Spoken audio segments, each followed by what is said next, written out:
La idea de hablar sobre quirófano sostenible es porque, como recién decían, hay particularidades de la sala de quirófano que hacen que muchas de las prácticas sostenibles no se puedan implementar, como ventilación, iluminación natural, y además es un gran generador de desperdicios.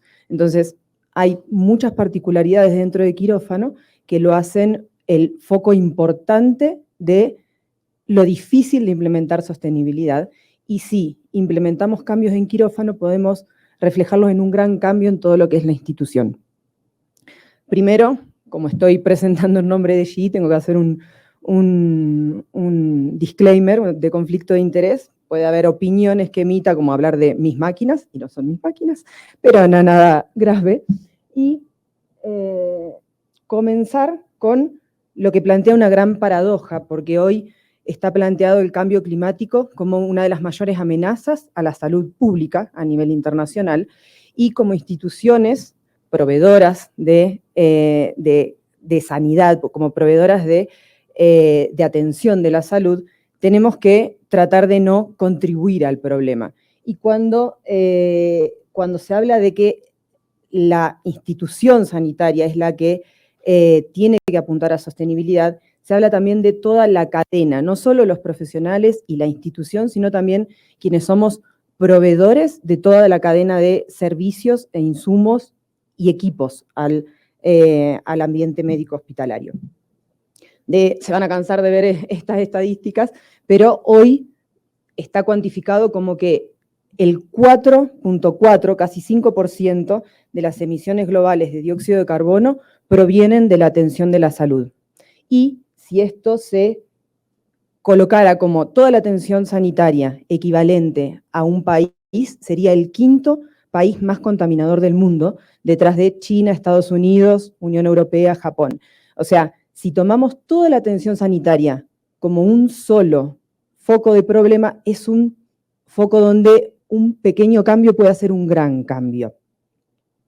Y como para ver el foco que hay puesto sobre la atención de la salud por parte de los mismos prestadores de la salud, se hizo una publicación a la que adhirieron 200 revistas internacionales, las principales revistas internacionales de publicación científica médica, adhieren a que hace falta un cambio en la atención de la salud y en lo que les decía recién, no solo en los profesionales que están actuando directamente, sino también de parte de toda la cadena de abastecimiento de las instituciones.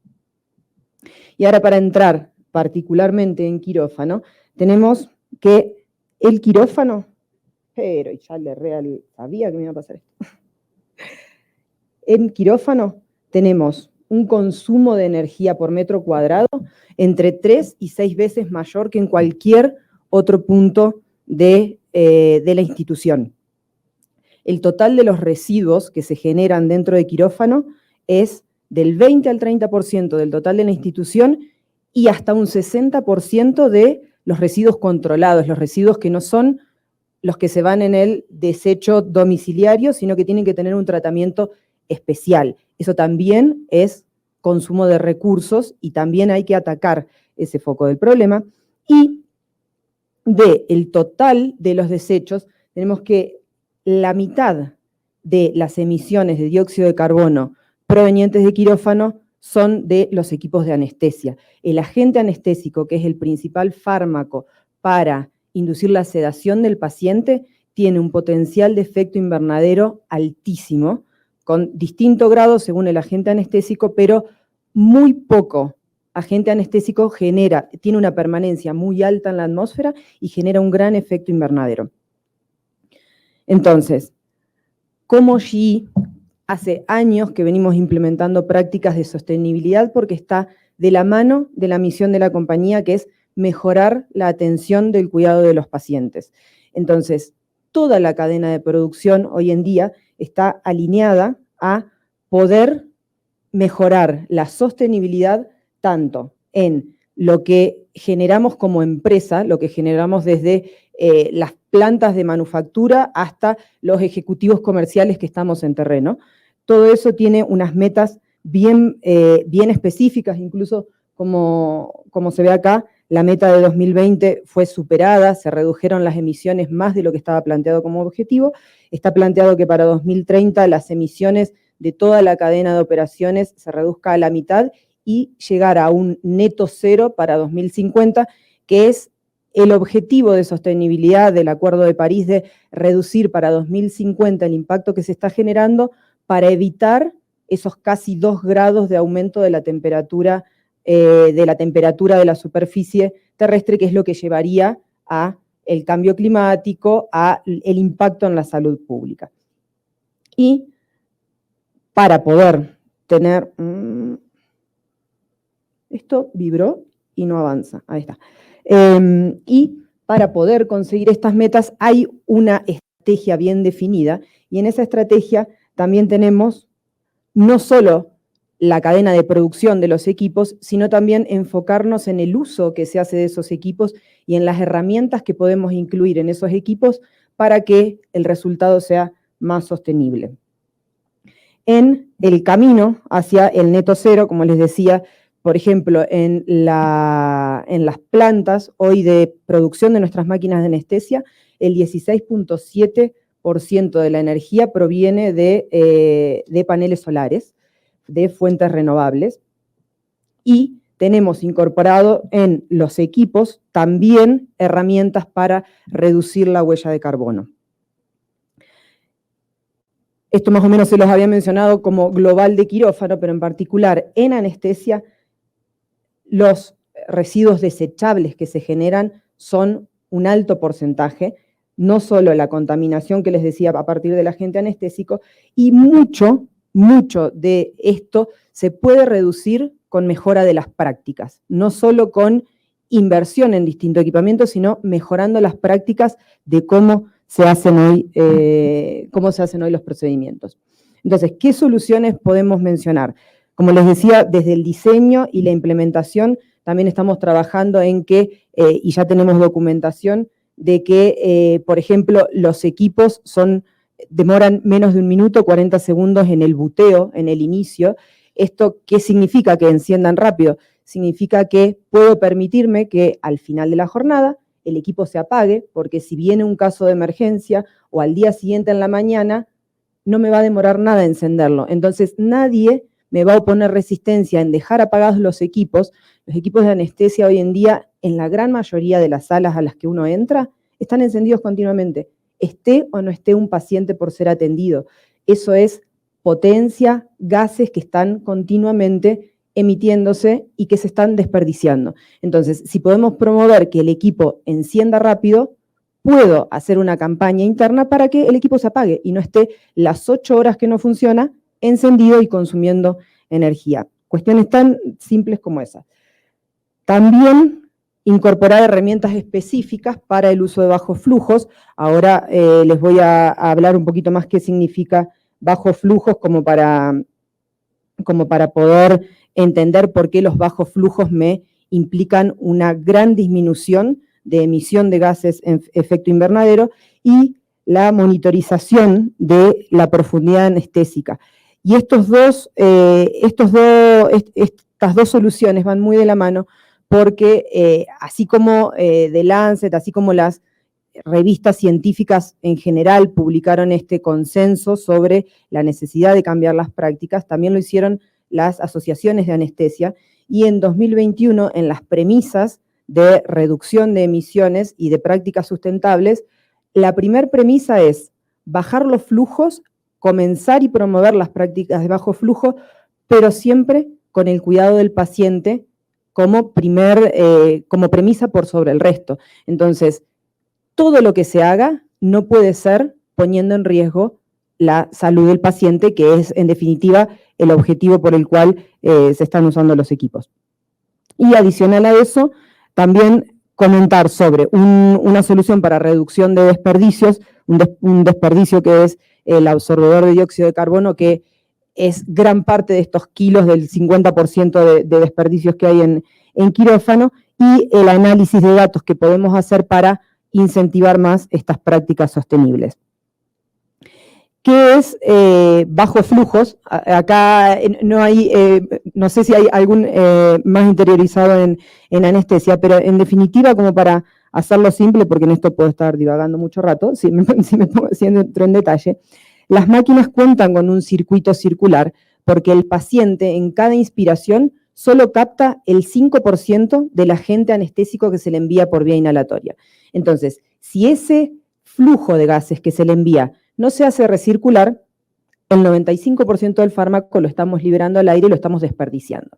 Entonces, este circuito circular no es ninguna novedad, tiene casi 100 años la primera máquina de anestesia que contaba con circuito circular, y la práctica de bajos flujos data del año 50, las primeras publicaciones que hay sobre el uso de bajos flujos. Entonces, no es nada nuevo, pero ¿por qué el uso de bajos flujos no es una práctica comúnmente implementada?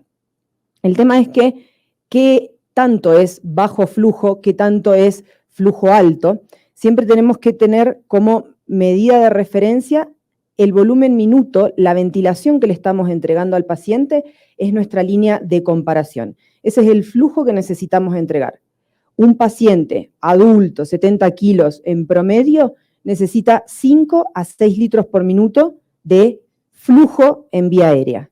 Si entrego por encima, estoy entregando alto flujo. Si entrego por debajo, cuanto más por debajo entregue, más proporción de flujo estoy haciendo recircular por el equipo y más de ese 95% que el paciente no captó en la inspiración, lo puedo volver a enviar dentro de la máquina para que el paciente lo inspire en ventilaciones sucesivas. Ahora, así como hago recircular el agente anestésico para no desperdiciar y no liberarlo al ambiente, también estoy haciendo recircular el oxígeno dentro de la máquina y en cada inspiración el paciente quita oxígeno de ese flujo que está recirculando. Entonces, ¿cuál es el mayor riesgo hoy de ocupar bajos flujos? Es que si me paso de un límite y me hago muy fanático del bajo flujo y lo pongo al mínimo, porque hay una cuenta aritmética muy simple que uno puede hacer de cuánto está recirculando, cuánto está ingresando, cuánto el paciente está consumiendo, listo, hago bajo flujo. Pero si no monitorizo correctamente el oxígeno que llega a la boca del paciente, eventualmente le puedo entregar una mezcla hipóxica al paciente y para cuando lo detecte por el monitor multiparámetro que esa mezcla fue hipóxica, ya va a ser tarde, porque el paciente ya recibió la mezcla hipóxica y tengo que enviar oxígeno y revertir esa situación de entrega de bajo oxígeno al paciente. Y cuando tengo que cambiar rápido concentraciones en el circuito, tengo que usar alto flujo. Entonces, todo lo que venía ahorrando haciendo práctica de bajo flujo, lo desperdicio teniendo que lavar esa macana que hice mandando poco oxígeno. Entonces, ¿cuál es el ideal de una herramienta de bajo flujo? El ideal es que me indique hasta dónde puedo bajar, pero que siempre me pueda informar cuál es el mínimo hasta donde puedo bajar sin poner en riesgo la entrega mínima de oxígeno al paciente. Hoy en día, como les decía, no es nada nuevo el uso de bajos flujos, la práctica de bajos flujos y la teoría de bajos flujos. Lo que me faltó mencionarles en el slide anterior y por qué están estos dibujitos acá, es porque los beneficios que acarrea el uso de bajos flujos son tanto para la institución como para el paciente. Por un lado, bueno, si reutilizamos agente anestésico, el agente anestésico es de los insumos más caros que hay dentro de quirófano, entonces hacemos un gran ahorro. Como les decía, el efecto invernadero, después lo tengo en una tabla, se los voy a mostrar, el efecto invernadero que generan los gases, todo el exceso que estoy liberando a la atmósfera, se mide por toneladas de dióxido de carbono, son muchos kilos de dióxido de carbono al año que se emiten, pero cuando hago recircular los flujos por la máquina de anestesia, para que el CO2 que el paciente exhala, el dióxido de carbono que el paciente exhala, no lo reinhale, se coloca el absorbedor de dióxido de carbono. El absorbedor de dióxido de carbono es un compuesto químico que me va a filtrar el dióxido de carbono exhalado por el paciente y va a impedir que el paciente lo reinhale. Y en esa reacción química me genera temperatura y humedad. La temperatura y la humedad recirculando en ese circuito son beneficiosas para la vía aérea del paciente.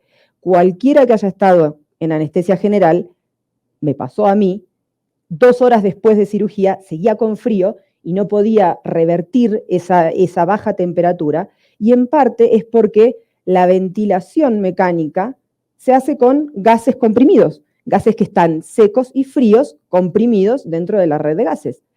Si eso se hace recircular, se humidifica y se le entrega temperatura, el beneficio está en la vía aérea del paciente. El paciente conserva su temperatura y conserva la humedad de la vía aérea. Entonces, los beneficios son tanto económicos como ecológicos como clínicos para el paciente. Entonces, hay que potenciar el uso de bajos flujos, pero hay que hacerlo con visibilidad para el usuario de que esta sea una práctica segura.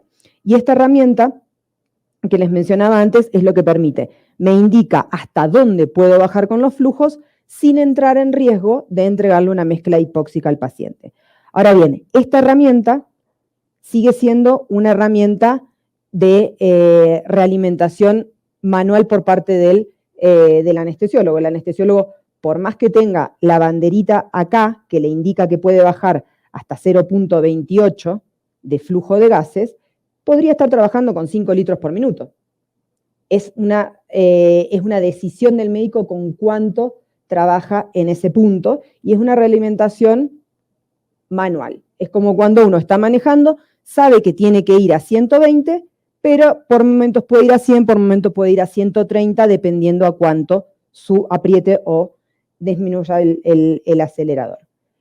¿Cómo podemos automatizar y decir, bueno, quiero que se le entregue esta concentración al paciente con este flujo mínimo y que la máquina haga el resto? Es incorporando vaporización electrónica, manejo de flujo de gases en forma electrónica, y todo en un sistema servocontrolado que me permita que la máquina en forma digital lee cuánto necesita el paciente, lee cuánto estoy entregando y también lee cuánto me permite entregar la máquina. Toda esta automatización permite que tenga un potencial de reducir la emisión de gases de efecto invernadero hasta un 40%. Y en la práctica, esto lo podemos ver, estuvimos el año pasado en un cliente acá, en el Hospital San Rafael, que habían comprado 3 máquinas de estas y 3 máquinas con EcoFlow. Nosotros lo fuimos a visitar 2 meses después que estaban en uso, y nos dijeron que el proveedor de agente anestésico que tiene un contrato y que les provee habitualmente el agente anestésico, se acercó a consultarles si estaban cerrando alguna sala de cirugía, por qué había bajado tanto el consumo, y ellos le dijeron, no cambiamos nada, solamente cambiamos que tenemos 3 ACEs. Ah, tienen ACEs. No, listo, es eso. O sea, sin cambiar la práctica, simplemente implementando el uso de estos equipos, el proveedor del fármaco se da cuenta de cuánto se ahorra el consumo del agente anestésico. Entonces, el impacto es palpable simplemente 2 meses después de estar en funcionamiento las máquinas. Y cuando uno lo ve acá en forma gráfica, uno tiene que el consumo en litros por minuto, en color naranja está lo que uno aplica en forma manual, y en color celeste está lo que se aplica cuando uno hace esta entrega automatizada a agente. Y cuando uno coloca esto en una herramienta, no es nada raro, uno coloca en una tablita simple de Excel el costo que tiene todo este agente anestésico ahorrado, en 2-3 años uno recupera la inversión en el equipo. Entonces tampoco es una inversión que me signifique, uy, lo que invierto no lo recupero más. Simplemente con el ahorro en agente se recupera la inversión, y acá es lo que les decía de la disminución de emisión de gases en equivalente en kilos de dióxido de carbono. Fíjense que 2,2 litros por minuto ya es bajo flujo, es una práctica de un promedio de la mitad del volumen minuto de lo que ocupa un paciente. uno podría bajar hasta 1 litro por minuto con cualquiera de estos equipos y el potencial es pasar de esta emisión anual de kilos de dióxido de carbono a menos de la mitad. Entonces, en eso está el potencial de poder reducir las emisiones de dióxido de carbono. Y como les decía cuando hablaba de la recirculación en el circuito y la necesidad de incorporar un químico que absorba el dióxido de carbono para no generar la reinhalación de dióxido de carbono en el paciente, uno de los riesgos también es que la cal sodada, que es el compuesto más utilizado en la actualidad, por un lado es muy parecido en composición a la soda cáustica. Cuando se moja, con la humedad, los canisters también acumulan agua condensada y ese líquido es cáustico, se tiene que desechar sin tocarlo porque se daña la piel con ese líquido. Y todo eso hace que también los kilos de cal sodada que se desechan sean kilos de desperdicio con tratamiento especial. No se puede tirar en la basura doméstica, en los residuos normales del hospital. Este absorbedor de dióxido de carbono no contiene cal sodada, no genera compuesto A. Cuando vira de color, queda de color. Cualquiera que haya trabajado con cal sodada sabe que después de un fin de semana sin uso y si la máquina estaba encendida, la cal sodada se seca y vuelve a virar de color, entonces uno puede creer que la cal está nueva y en perfectas condiciones de ser usada y la cal ya está gastada. Entonces, también son ventajas desde el punto de vista de sostenibilidad porque por un lado dura más, el hecho de que el color no cambie me permite tenerlo hasta que esté completamente saturado y el uso de horas de este absorbedor es más prolongado que el de cal sodada tradicional y a la vez el poder hacer desecho de residuos normales también me genera menor gasto en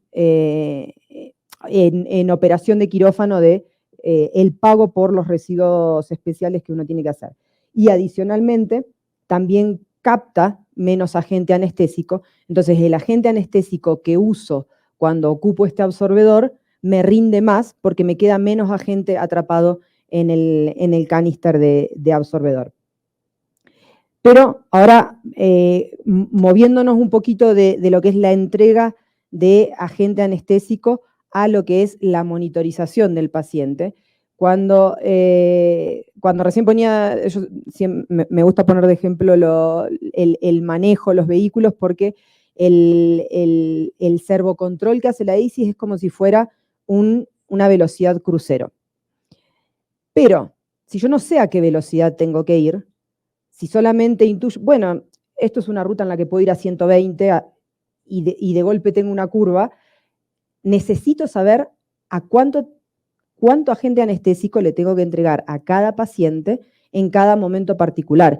Y la teoría indica que por edad, por condición fisiológica del paciente, esta concentración de agente es la que me va a generar la inducción en el paciente. Pero dependiendo mucho de la condición metabólica y de la resistencia a los opioides que tenga cada paciente, un paciente puede requerir más o menos agente anestésico.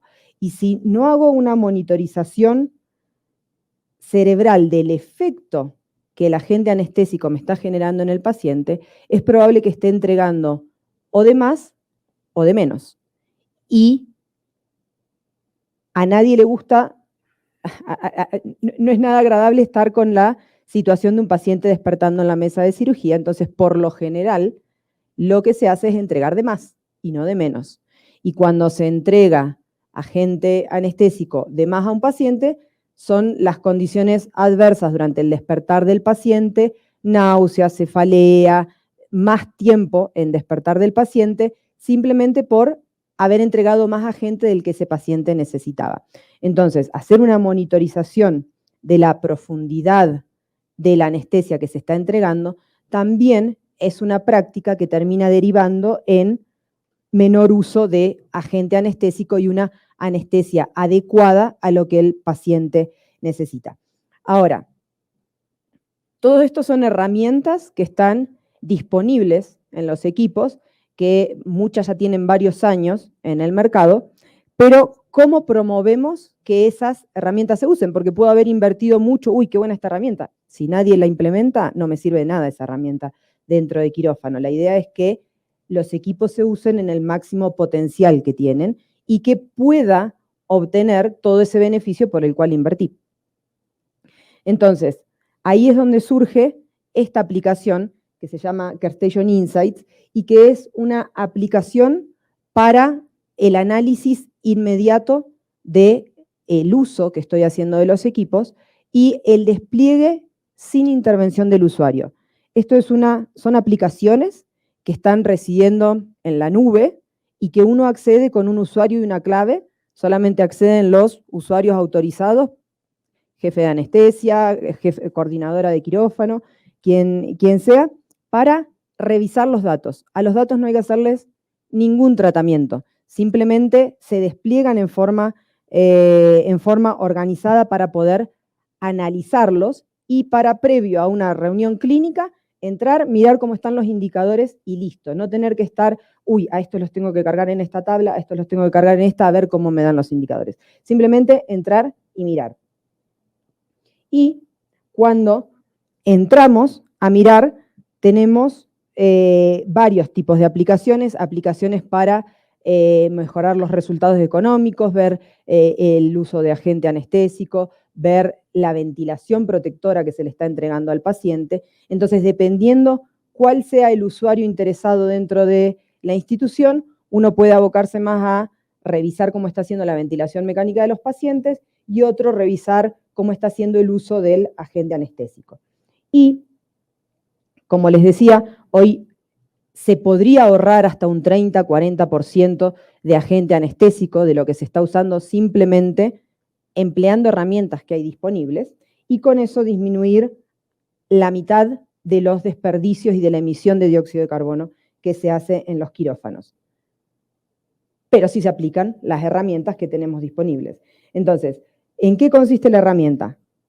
La herramienta, cuando se usa continuamente, se está enviando la información a la nube y en la nube se despliega en este tipo de información. Esto es un pantallazo de lo que uno ve en el sitio web cuando ingresa con el usuario y la clave. Uno puede elegir acá qué lapso de tiempo quiere analizar y elegir el análisis por mes, por día o incluso por cada sala de cirugía. Uno podría hacer clic acá y revisar el quirófano 2 o hemodinamia, como uno haya renombrado cada una de las salas. Y uno acá puede elegir, por ejemplo, revisar, bueno, durante la fase de mantenimiento es donde puedo ocupar bajos flujos. ¿Estoy realmente ocupando bajos flujos en mi equipo? ¿Tengo que potenciar el uso de bajos flujos? Cuando uso altos flujos, los altos flujos son durante la inducción. Es cuando necesito dormir al paciente y cambiar rápido las concentraciones. Ahí no puedo usar bajo flujo. Pero tal vez con disminuir un poquito el flujo que estoy usando, puedo revisar si la inducción se retarda mucho. A lo mejor si ocupara 5 litros por minuto, tardaría los mismos 8 minutos en hacer la inducción. Entonces, también tengo oportunidad de mejora, no solo en los bajos flujos, sino en las fases que más consumen, porque como se ve acá, lo que mayor consumo me otorga no es la fase de mantenimiento, que es donde puedo hacer bajo flujo, sino la fase de alto flujo, que es la fase de inducción, donde tengo que dormir al paciente. Y también puedo analizar con el tipo de agente que estuve ocupando. El óxido nitroso es uno de los gases de la red, se ocupa para potenciar el efecto del sevoflurane. Entonces, cuando se ocupan la mezcla de óxido nitroso con sevoflurane, necesitan menos cantidades de los dos porque se potencia el efecto, pero también tiene un gran efecto invernadero. Entonces, acá, cuando uno está en vivo con la herramienta en el sitio web, si uno se posiciona acá con el mouse, aparecen las ventanitas con, bueno, cuánto consumí en mililitros y cuántos kilogramos de CO2 me significó cada uno de los agentes. Y también tengo después el detalle de el total de kilos de dióxido de carbono en el periodo que estoy revisando y el equivalente en horas manejadas de un vehículo. Lo que consumí en mayo de 2019, como está puesta acá en el ejemplo, equivale a 748 horas de manejo de un vehículo. Y me significó un costo equivalente. Estos costos se configuran con los precios que ocupa la institución, no es algo teórico. Pero también me va a mostrar mis oportunidades de mejora.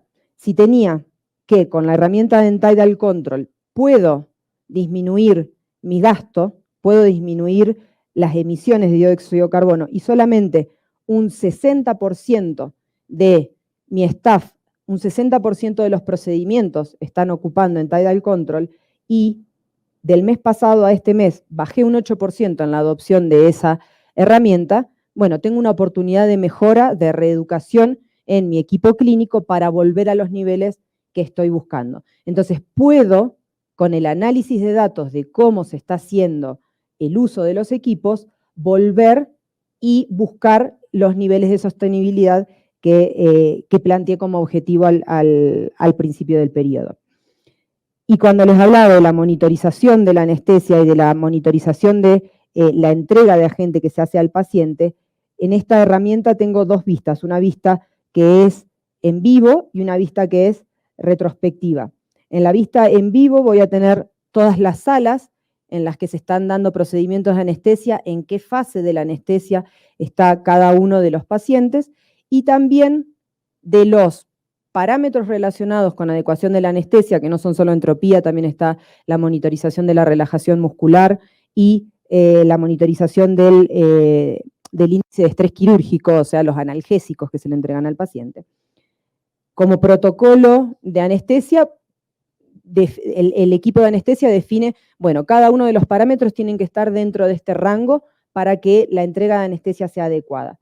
Y en vivo se puede continuamente revisar si esos parámetros están dentro de los rangos y a posteriori hacer un análisis retrospectivo de, por un lado, la adopción de los protocolos de adecuación de anestesia y también los eventos no deseados, hipertensión, taquicardia, disminución, hipotensión, bradicardia, asociados, todo esto tiene algoritmos inteligentes detrás que están correlacionando lo que ocurre con otros parámetros, lo que ocurre con los parámetros hemodinámicos del paciente, la frecuencia cardíaca, la presión arterial, todo está en el mismo monitor multiparámetro y todo se analiza para correlacionar si en el momento que hubo una disminución y se salió la entropía del rango que correspondía, si eso generó un evento no deseado y una alarma de alta frecuencia cardíaca, por ejemplo. Entonces, también permite hacer una vuelta y un análisis de cómo fueron los efectos hemodinámicos no deseados en los pacientes correlacionados con la adecuación de la anestesia. Y otra aplicación que está disponible, que también hace a el uso más eficiente de quirófano, es una vista en vivo de cómo está el uso de cada una de las máquinas de anestesia en cada una de las salas de cirugía. Esto no requiere ningún ingreso por parte del anestesiólogo, esto simplemente es el algoritmo analiza cómo está siendo usada la máquina y en función del vaporizador, los modos ventilatorios, lo que la máquina está haciendo, despliega en un dashboard que está online, en una aplicación online, si al paciente lo están induciendo, que es la franja que está acá morada, si el paciente está en una fase de mantenimiento, que es lo que está en color celeste, o si al paciente lo están despertando, que es lo que está ahí en la franja color naranja, y esta línea es el tiempo actual.